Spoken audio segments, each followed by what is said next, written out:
Let's start with Robin Washington. Hey, Teddy, thanks for doing this, man. Yes, sir. Yes, sir. Hey, I was asking Kobe this the same question, but it just seems like over the last, I guess, couple months, you and him have really kind of taken ownership of a leadership role on this team with doing this today, and then obviously the Black Lives Matter speech that you guys gave. I guess for you personally, how much onus have you put on yourself to elevate yourself to that role as one of the vocal leaders and just kind of one of the veteran presences on a brand new team? Just probably just honestly just on my recruitment trail, talking with the coaches, just the role they wanted me to play as far as leading by example and being someone who could speak up. Just starts with just working, just been working, putting in the work, and I just feel like we got to a point after the summer where we were in the position to be able to speak up, and guys want to listen or hear us out or whatever. So yeah, I just feel like just talking with the coaches, just understanding what the team is gonna need from me, and Kobe and others, um, and just doing that.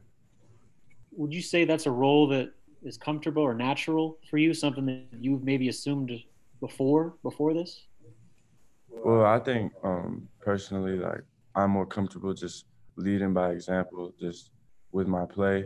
Um, but some team, not everybody feels great and comfortable to speak up, and there always has to be those guys. So I just feel I'm just noticing, with this group that my voice could be heard. Chris Bassett. Hey Teddy, what did it mean to you to be one of the guys that spoke at the Black Lives Matter deal that you guys did? Was that something that you kind of embraced and wanted to do, and what did it mean to you to be able to do that?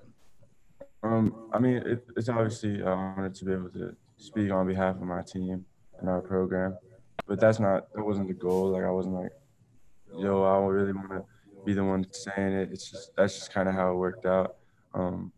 Just the main point is just to try to bring awareness and speak about a topic that really needs to be discussed and continually discussed, which is racial injustice. So that was more of a big deal in that area to me. Michael Brunst. Hey, Teddy, just based on kind of what you've seen from your team so far in practicing together, what do you kind of feel like you guys can do to create issues for other teams? I mean, what are you guys gonna be known for, I guess, this year?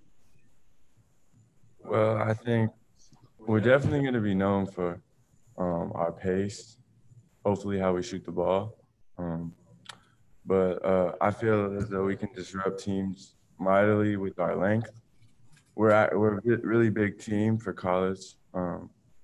So I just noticed, just like myself, like adjusting, playing with these guys and just seeing like, wow, like it's kind of hard to move around against this team. Like we're a big team, we have a lot of length. So I think our pace along with our size and skill could mess teams up.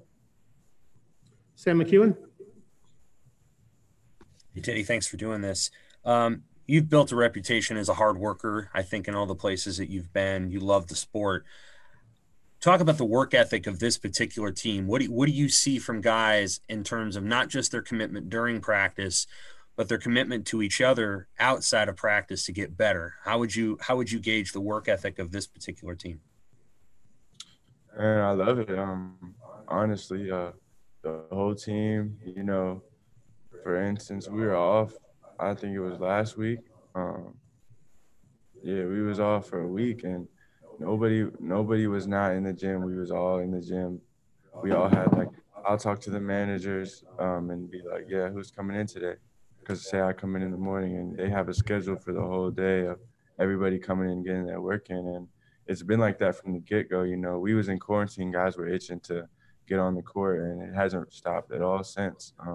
We've been lucky. We've been following all the right precautions, so we've been able to keep our practices going. And I really think guys are taking advantage and living in the gym. And hopefully y'all should be able to see that on full display. Who have you in particular bonded with, or the person you feel like you've generated good chemistry with over the first 4 or 5 months that you've been there? I mean, it's hard to single anyone out because, you know, the team has just kind of blended together pretty smoothly. You know, I would say probably like, you know, the other transfers, you know, and the guys who are around my age, I think, speaking for all of us, I would say that it's just been kind of like seamless because we're all around the same age. We all have the same goals and like just good chemistry with those guys, you know, Lat, Trey, Kobe, just those guys who transfer, you know, Chris, Elijah, Thor. I mean, I couldn't single out anyone because it's all been going pretty smooth. There's no clicks. Everyone, you know, we all good and we all just working. Yeah. Thank you. Andrew Ward. Hey, Teddy, thanks for doing this. Hey, just from everywhere your career has gone to how much pride do you take in being one of the vocal leaders at the University of Nebraska? And what do you think of the nickname Teddy Buckets? Like I said, I mean, I'm good. I just want us to be good. You know, any way I can help the team. You know, like my thing is just to work. You know, and people are gonna see that you work, and and that applies pressure. Like they're like, wow, he's working hard. I gotta work hard too. But like I said, with this team, it's giving me an opportunity, and it's good. You know, everybody likes, you know, their voice to be heard, but I just want to just try to do my part. So that's how it feels for me. Like I'm just doing my part.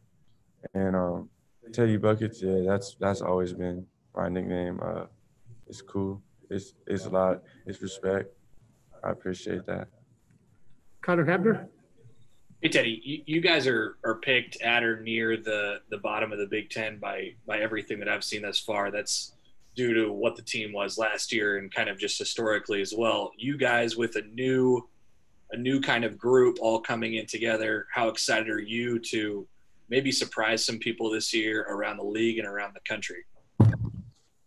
I mean, yeah, they picked us last, but it's not about rankings. You know, that's why they play the games, right? That's what Chris Berman always said. That's why they play the games. You know, coaches have done an unbelievable job at getting pieces into this program and kind of flipping it.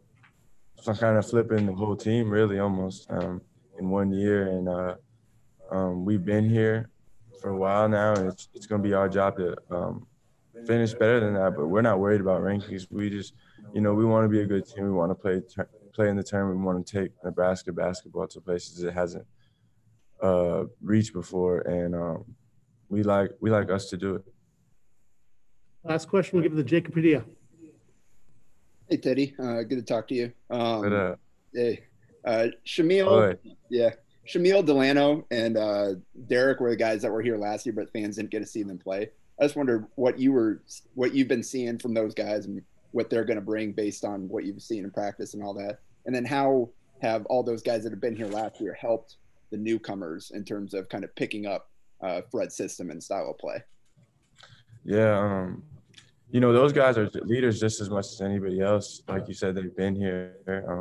They've all played at this level before, and those guys are heard just as much as anybody else. As like Derek is a really vocal player. He's a big man you really want to have. He sets good screens. He finishes well in the paint. He's skilled, can run the floor. He's a really good player, and he's a good teammate to have. You're never gonna get caught by surprise on the screen or anything that happens with Derek. And then Shamil, he's an explosive player, very skilled. He's really explosive at his size. He gets up as much as anybody, and he has a lot of power to his game that goes along with skill. He's a pretty unique player. And then Delano, talk about unique. He's about as unique as it get. You know, 6'10", 6'9", point guard, got a great feel. He has there's people that try to play at point guard, and then there's point guards. He's actually a point guard. He has a really good feel for the game, and like I said, he's vocal as well when it comes to playing basketball, talking things out, defense, offense, knows all the plays. So, yeah, those guys have been really good for us. Veterans, they all can play, they all talk, come to work every day. So that's just the kind of culture that we got going on right now, and it's good. Thanks, Teddy. Yes, sir. Guys, thank you for your time today. Wrap it up here. Thanks, Teddy. Good Appreciate it. stuff. Appreciate it, guys. Appreciate it. Thank you, guys. Thanks, Thanks, Seamus. James. Thank you. Thanks, Seamus. Thanks, Seamus. Thank you. Good. We're good. That's, James.